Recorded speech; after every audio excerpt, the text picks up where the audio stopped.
and welcome aboard the Buccaneers podcast. My name is Stephen Berryessa. Thank you so much for joining us for episode 7 of Treasure Island by Robert Louis Stevenson, read by yours truly.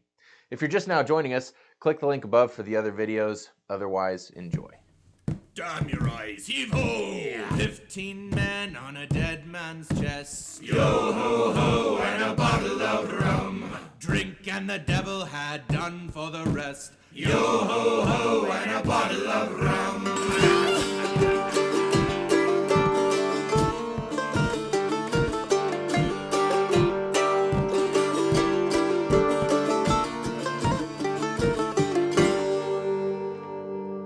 Part 5, My Sea Adventure. Chapter 22, How My Sea Adventure Began. There was no return of the mutineers, not so much as another shot out of the woods.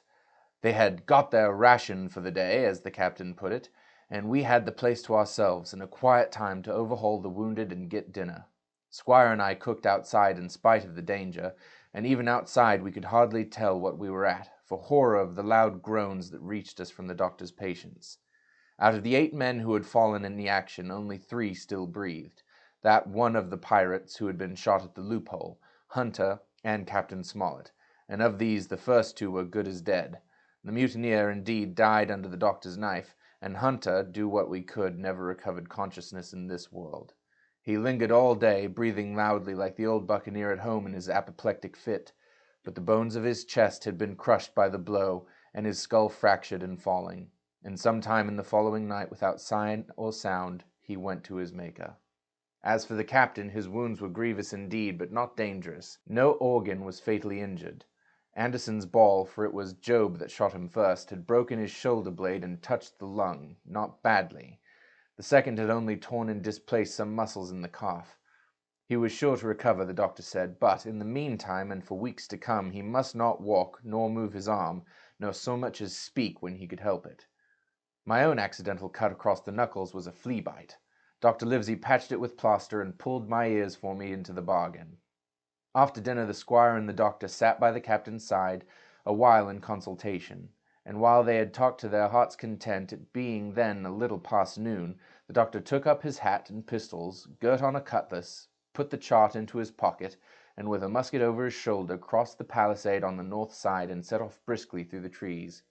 Gray and I were sitting together at the far end of the blockhouse, to be out of earshot of our officers consulting, and Gray took his pipe out of his mouth and fairly forgot to put it back again, so thunderstruck was he at this occurrence. "Why, in the name of Davy Jones," said he, "is Dr. Livesey mad?" "Why, no," says I, "he's about the last of the crew for that, I take it." "Well, shipmate," said Gray, "mad he may not be, but if he's not, you mark my words, I am." "I take it," replied I, "the doctor has his idea, and if I am right, he's going now to see Ben Gunn."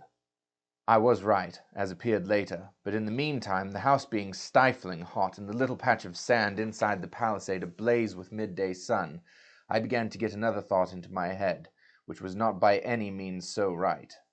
What I began to do was to envy the doctor, walking in the cool shadow of the woods with the birds about him and the pleasant smell of the pines, while I sat grilling with my clothes stuck to the hot resin, and so much blood about me and so many poor dead bodies lying all around that I took a disgust of the place that was almost as strong as fear. All the time I was washing out the blockhouse and then washing up the things from dinner, this disgust and envy kept growing stronger and stronger, till at last, being near a bread bag and no one then observing me, I took the first step towards my escapade and filled both pockets of my coat with biscuit. I was a fool, if you like, and certainly I was going to do a foolish, overbold act, but I was determined to do it with all the precautions in my power. These biscuits, should anything befall me, would keep me at least from starving till far on in the next day. The next thing I laid hold of was a brace of pistols, and as I already had a powder horn and bullets, I felt myself well supplied with arms. As for the scheme I had in my head, it was not a bad one in itself. I was to go down to the sandy spit that divides the anchorage on the east from the open sea, find the white rock I had observed last evening, and ascertain whether it was there or not that Ben Gunn had hidden his boat. A thing quite worth doing, I still believe. But as I was certain I should not be allowed to leave the enclosure, my only plan was to take French leave and slip out when nobody was watching. and that was so bad a way of doing it as made the thing itself wrong. But I was only a boy, and I had made my mind up. Well, as things at last fell out, I found an admirable opportunity. The squire and Grey were busy helping the captain with his bandages. The coast was clear. I made a bolt for it over the stockade and into the thickest of the trees, and before my absence was observed, I was out of cry of my companions. This was my second folly, far worse than the first, as I left but 2 sound men to guard the house. But like the first, it was a help towards saving all of us. I took my way straight from the east coast of the island, for I was determined to go down the seaside of the spit to avoid all chance of observation from the anchorage. It was already late in the afternoon, although still warm and sunny. As I continued to thread the tall woods, I could hear from far before me not only the continuous thunder of the surf, but a certain tossing of foliage and grinding of boughs, which showed me the sea breeze had set in higher than usual. Soon cool draughts of air began to reach me, and a few steps farther I came forth into the open borders of the grove, and saw the sea lying blue and sunny to the horizon, and the surf tumbling and tossing its foam along the beach. I have never seen the sea quite round Treasure Island. The sun might blaze overhead, the air be without a breath, the surface smooth and blue, but still these great rollers would be running along all the external coast, thundering and thundering by day and night.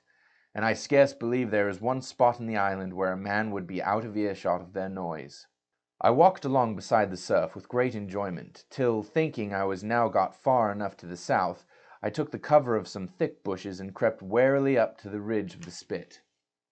Behind me was the sea, in front the anchorage. The sea breeze, as though it had the sooner blown itself out by its unusual violence, was already at an end. It had been succeeded by light, variable airs from the south and southeast, carrying great banks of fog, and the anchorage, under lee of Skeleton Island, lay still and leaden as when we first entered it. The Hispaniola, in that unbroken mirror, was exactly portrayed from the truck to the waterline, the Jolly Roger hanging from her peak. Alongside lay one of the gigs, silver in the stern sheets, him I could always recognize, while a couple of men were leaning over the stern bulwarks, one of them with a red cap, the very rogue that I had seen some hours before stride legs upon the palisade. Apparently they were talking and laughing, though at that distance, upwards of a mile, I could, of course, hear no word of what was said. All at once there began the most horrid, unearthly screaming, which at first startled me badly, though I had soon remembered the voice of Captain Flint, and even thought I could make out the bird by her bright plumage as she sat perched upon her master's wrist. Soon after, the jolly boat shoved off and pulled for shore, and the man with the red cap and his comrade went below by the cabin companion. Just about the same time the sun had gone down behind the spyglass, and as the fog was collecting rapidly, it began to grow dark in earnest. I saw I must lose no time if I were to find the boat that evening. The white rock, visible enough above the bush, was still some 1/8 of a mile further down the spit, and it took me a goodish while to get up with it, crawling often on all fours among the scrub. Night had almost come when I laid my hands on its rough sides. Right below it there was an exceedingly small hollow of green turf, hidden by banks and a thick underwood about knee-deep that grew there plentifully, and in the center of the dell, sure enough, a little tent of goat skins, like what the gypsies carry about them in England. I dropped into the hollow, lifted the side of the tent, and there was Ben Gunn's boat, homemade if ever anything was homemade, a rude, lopsided framework of tough wood, and stretched upon that a covering of goat skin with the hair inside. The thing was extremely small, even for me, and I could hardly imagine that it could have floated with a full-sized man. There was one thwart set as low as possible, a kind of stretcher in the bows, and a double paddle for propulsion. I had not then seen a coracle, such as the ancient Britons made, but I have seen one since, and I can give you no fairer idea of Ben Gunn's boat than by saying it was like the first and the worst coracle ever made by man. But the great advantage of the coracle it certainly possessed, for it was exceedingly light and portable. Well, now that I had found the boat, you would have thought I had had enough of truantry for once. But in the meantime I had taken another notion, and become so obstinately fond of it that I would have carried it out, I believe, in the teeth of Captain Smollett himself. This was to slip under cover of night, cut the Hispaniola adrift, and let her go ashore where she fancied. I had quite made up my mind that the mutineers, after their repulse of the morning, had nothing nearer their hearts than to up anchor and away to sea. This I thought would be a fine thing to prevent. And now that I had seen how they left their watchmen unprovided with a boat, I thought it might be done with little risk. Down I sat to wait for darkness, and made a hearty meal of biscuit. It was a night out of 10,000 for my purpose. The fog had now buried all heaven. As the last rays of daylight dwindled and disappeared, absolute blackness settled down on Treasure Island, and when at last I shouldered the Coracle and groped my way stumblingly out of the hollow where I had supped, there were but 2 points visible on the whole anchorage. One was the great fire on shore, by which the defeated pirates lay carousing in the swamp.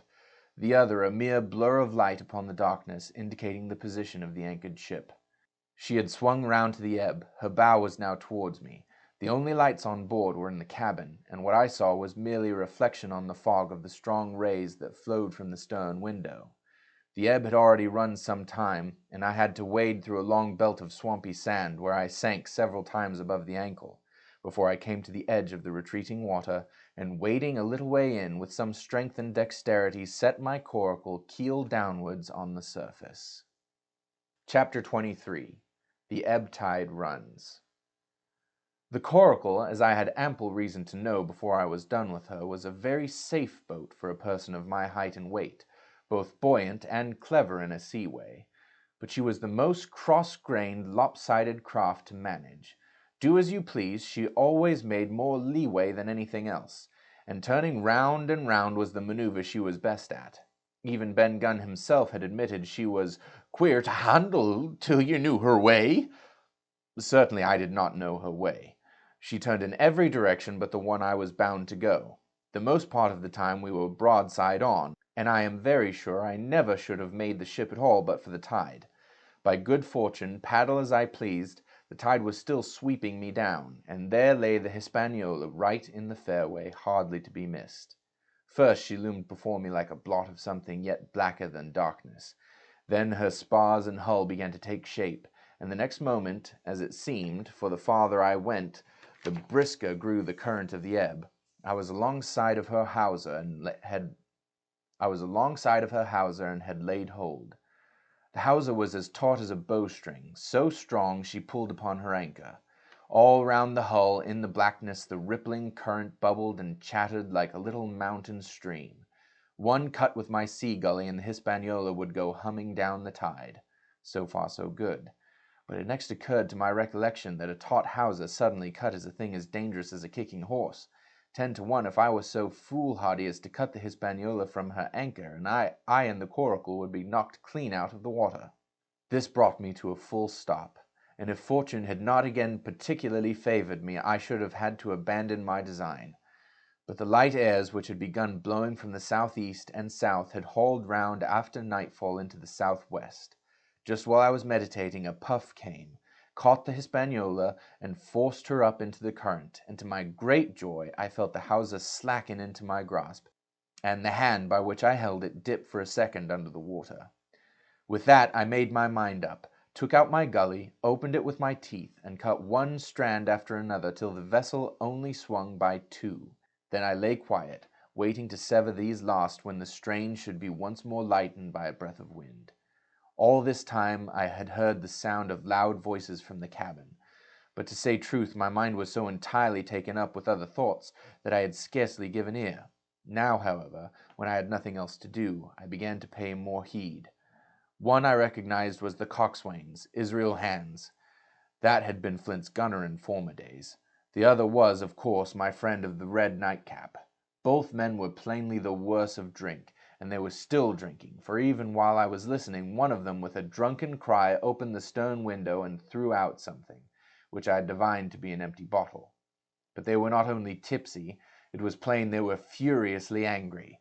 Oaths flew like hailstones, and every now and then there came forth such an explosion as I thought was sure to end in blows. But each time the quarrel passed off, and the voices grumbled lower for a while until the next crisis came, and in its turn passed away without result. On shore I could see the glow of the great campfire burning warmly through the shoreside trees. Someone was singing, A dull, old, droning sailor's song with a droop and a quaver at the end of every verse, and seemingly no end to it at all but the patience of the singer. I had heard it on the voyage more than once, and remembered these words: "But one man of her crew alive, what put to sea with 75." And I thought it was a ditty rather too dolefully appropriate for a company that had met such cruel losses in the morning. But indeed, from what I saw, all these buccaneers were as callous as the sea they sailed on. At last the breeze came, the schooner sidled and drew nearer in the dark. I felt the hawser slacken once more, and with a good, tough effort, cut the last fibers through. The breeze had but little action in the Coracle, and I was almost instantly swept against the bows of the Hispaniola. At the same time, the schooner began to turn upon her heel, spinning slowly, end for end, across the current. I wrought like a fiend, for I expected every moment to be swamped, and since I found I could not push the Coracle directly off, I now shoved straight astern. At length I was clear of my dangerous neighbor, and just as I gave the last impulsion, my hands came across the light cord that was trailing overboard across the stern bulwarks. Instantly I grasped it. Why I should have done so I can hardly say.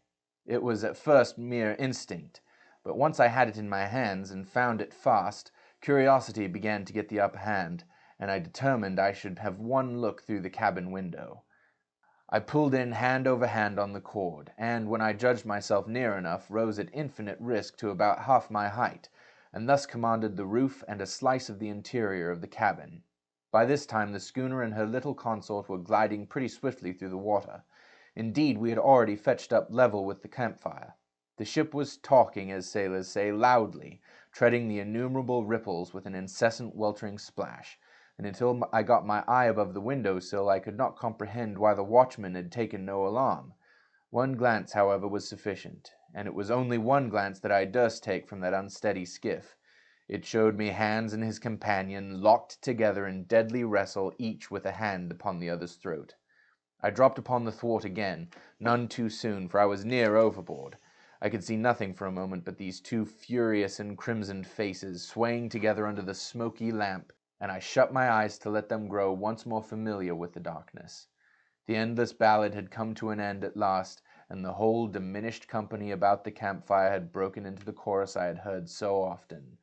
15 men on a dead man's chest, yo ho ho, and a bottle of rum. Drink and the devil had done for the rest, yo ho ho, and a bottle of rum. I was just thinking about how busy drink and the devil were at the very moment in the cabin of the Hispaniola, when I was surprised by a sudden lurch of the Coracle. At the same moment she yawed sharply and seemed to change her course. The speed in the meantime had strangely increased. I opened my eyes at once. All round me were little ripples, combing over the sharp, bristling sound, and slightly phosphorescent. The Hispaniola herself, a few yards in whose wake I was still being whirled along, seemed to stagger in her course, and I saw her spars toss a little against the blackness of the night.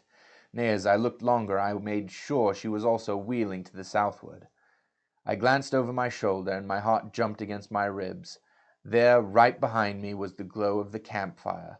The current had turned at right angles, sweeping round along with it the tall schooner, and the little dancing Coracle, ever quickening, ever bubbling higher, ever muttering louder, it went spinning through the narrows for the open sea. Suddenly the schooner in front of me gave a violent yaw, turning, perhaps, through 20 degrees, and almost at the same moment one shout followed another from on board. I could hear feet pounding on the companion ladder, and I knew that the two drunkards had at last been interrupted in their quarrel and awakened to a sense of their disaster. I lay down flat in the bottom of that wretched skiff and devoutly recommended my spirit to its Maker. At the end of the straits I made sure we must fall into some bar of raging breakers, where all my troubles would be ended speedily, and though I could perhaps bear to die, I could not bear to look upon my fate as it approached. So I must have lain for hours, continually beaten to and fro upon the billows, now and again wetted with flying sprays, and never ceasing to expect death at the next plunge. Gradually weariness grew upon me, a numbness, an occasional stupor, fell upon my mind, even in the midst of my terrors, until sleep at last supervened, and in my sea-tossed coracle I lay and dreamed of home, and the old Admiral Benbow. Chapter 24. The Cruise of the Coracle. It was broad day when I woke, and found myself tossing at the southwest end of Treasure Island. The sun was up, but was still hid from me behind the great bulk of the spyglass, which on this side descended almost to the sea in formidable cliffs. Hull Bowline Head and Mizzenmast Hill were at my elbow, the hill bare and dark, the head bound with cliffs 40 or 50 feet high, and fringed with great masses of fallen rock. I was scarce a quarter of a mile to seaward, and it was my first thought to paddle in and land. That notion was soon given over. Among the fallen rocks the breakers spouted and bellowed. Loud reverberations, heavy sprays flying and falling, succeeded one another from second to second, and I saw myself, if I ventured nearer, dashed to death upon the rough shore, or spending my strength in vain to scale the beetling crags. Nor was that all. For crawling together on flat tables of rock, or letting themselves drop into the sea with loud reports, I beheld huge slimy monsters, soft snails as it were, of incredible bigness, 2 or 3 score of them together, making the rocks to echo with their barkings. I have understood since then they were sea lions, and entirely harmless, but the look of them, added to the difficulty of the shore and the high running of the surf, was more than enough to disgust me of that landing place. I felt willing to rather starve at sea than confront such perils. In the meantime, I had a better chance, as I supposed, before me. North of Hull Bowline Hill, the land runs in a long way, leaving at low tide a long stretch of yellow sand. To the north of that, again, there comes another cape, Cape of the Woods, as it was marked upon the chart, buried in tall green pines, which descended to the margin of the sea. I remembered what Silver had said about the current that sets northward along the whole west coast of Treasure Island, and seeing from my position that I was already under its influence, I preferred to leave Hull Bowline Head behind me and reserve my strength for an attempt to land upon the kindlier-looking Cape of the Woods. There was a great smooth swell upon the sea, the wind blowing steady and gentle from the south. There was no contrariety between that and the current, and the billows rose and fell unbroken. Had it been otherwise, I must long ago have perished, but as it was, it is surprising how easily and securely my little and light boat could ride. Often, as I still lay at the bottom and kept no more than an eye above the gunwale, I would see a big blue summit heaving close above me, and yet the Coracle would but bounce a little, dance as if on springs, and subside on the other side into the trough as lightly as a bird. I began, after a little, to grow very bold, and sat up to try my skill at paddling. But even a small change in the disposition of the weight will produce violent changes in the behavior of a coracle, and I had hardly moved before the boat, giving up at once her gentle dancing movement, ran straight down a slope of water so steep that it made me giddy, and struck her nose with a spout of spray deep into the side of the next wave. I was drenched and terrified, and fell instantly back into my old position, whereupon the coracle seemed to find her head again, and led me as softly as before among the billows. It was plain she was not to be interfered with, and at that rate, since I could in no way influence her course, what hope had I left of reaching land? I began to be horribly frightened, but I kept my head for all that. First, moving with all care, I gradually bailed out the coracle with my sea-cap. Then, getting my eye once more above the gunwale, I set myself to study how it was she managed to slip so quietly through the rollers. I found each wave, instead of the big, smooth, glossy mountain it looks from shore, or from a vessel's deck, was for all the world like any range of hills on the dry land, full of peaks and smooth places and valleys. The coracle, left to herself, turning from side to side, threaded, so to speak, her way through these lower parts and avoided the steep slopes and higher toppling summits of the wave. Well now, thought I to myself, it is plain I must lie where I am, and do not disturb the balance, but it is plain also that I can put the paddle over the side, and from time to time in smooth places give her a shove or two towards land. No sooner thought upon than done. There I lay on my elbows in the most trying attitude, and every now and again gave a weak stroke or two to turn her head toward shore. It was very tiring and slow work, yet I did visibly gain ground, and, as we drew near the Cape of the Woods, though I saw I must infallibly miss that point, I had still made some 100 yards of easting.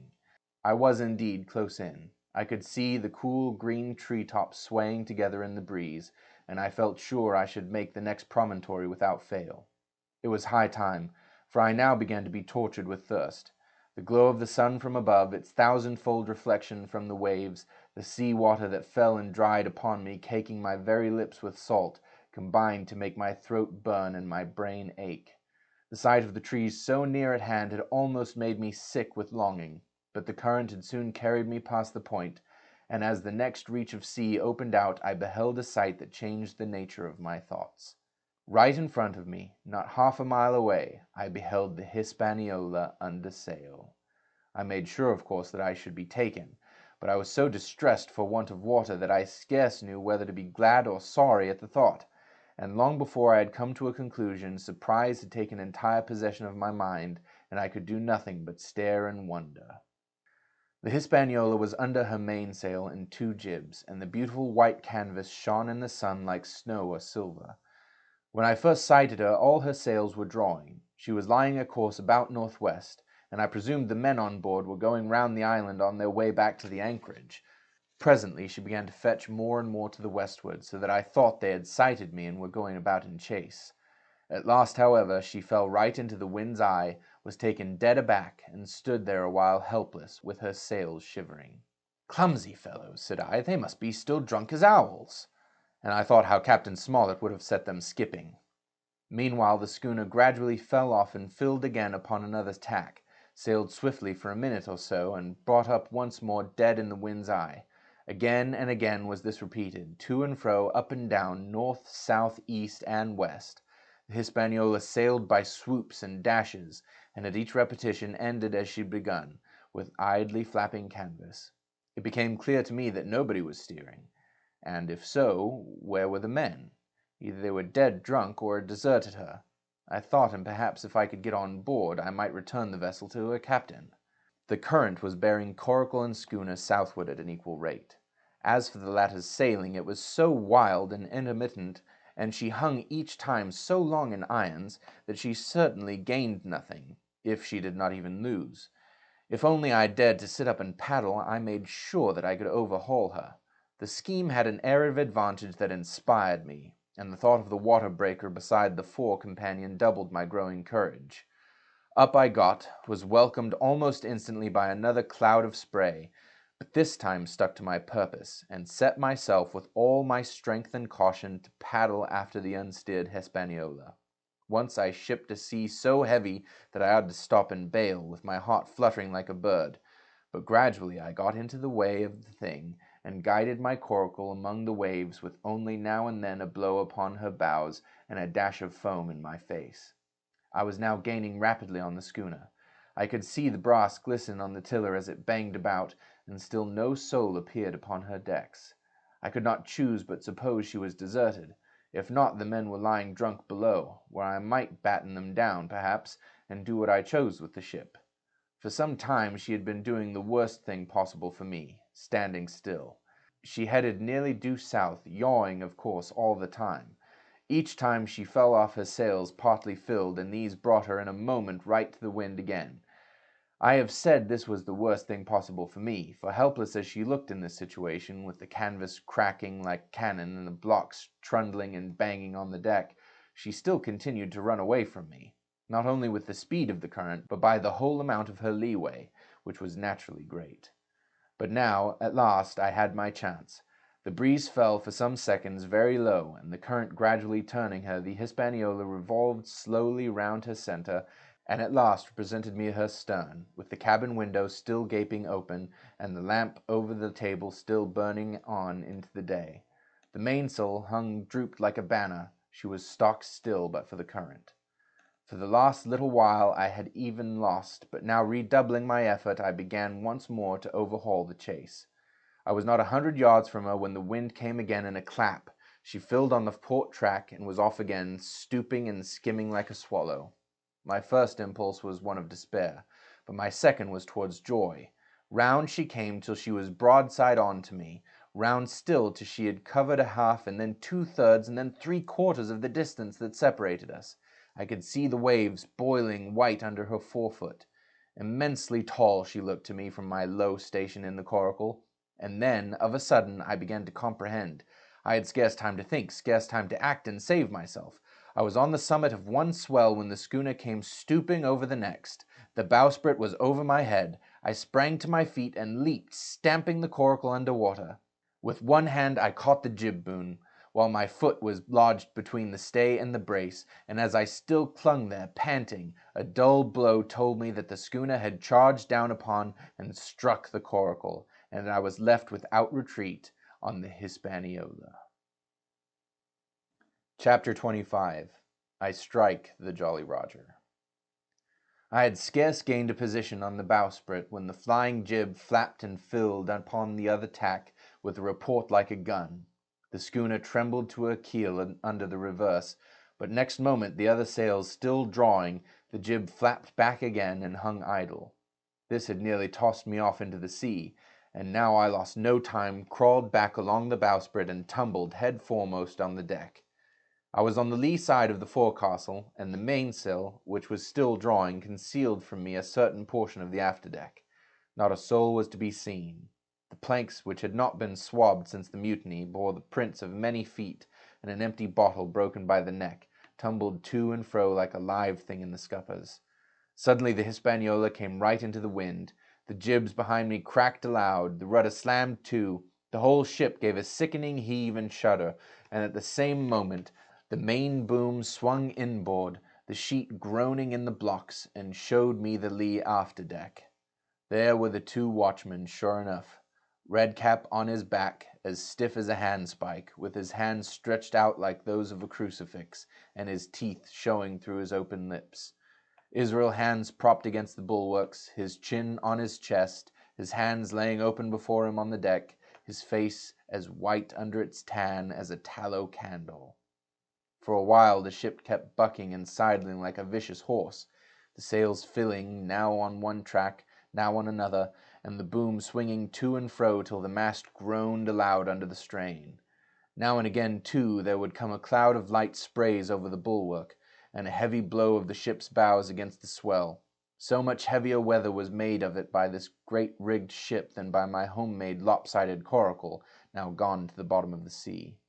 At every jump of the schooner, Redcap slipped to and fro, but, what was ghastly to behold, neither his attitude nor his fixed teeth-disclosing grin was any way disturbed by this rough usage.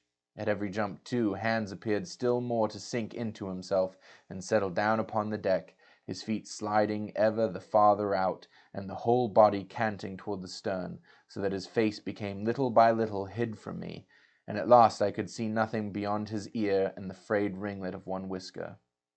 At the same time I observed around both of them splashes of dark blood upon the planks, and began to feel sure that they had killed each other in their drunken wrath.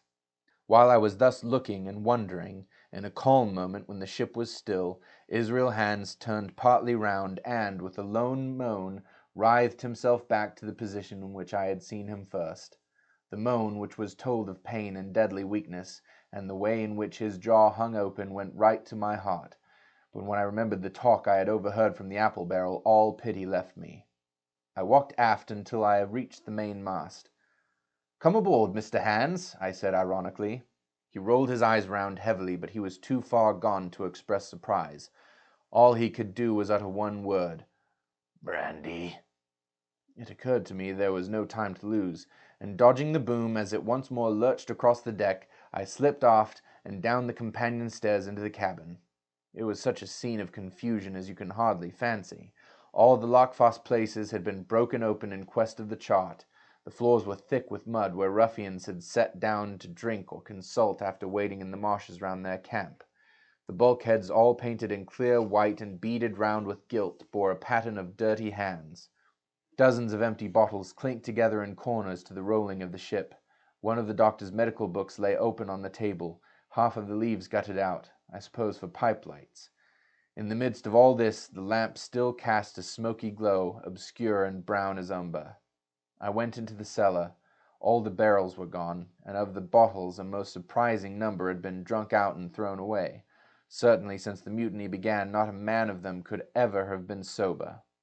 Foraging about, I found a bottle with some brandy left for Hans, and for myself I rousted out some biscuits, some pickled fruit, and a great bunch of raisins, and a piece of cheese. With these I came on deck, put down my own stock behind the rudder ahead, and went out of the coxswain's reach, went forward to the water breaker, and had a good deep drink of water, and then, and not till then, gave Hans the brandy.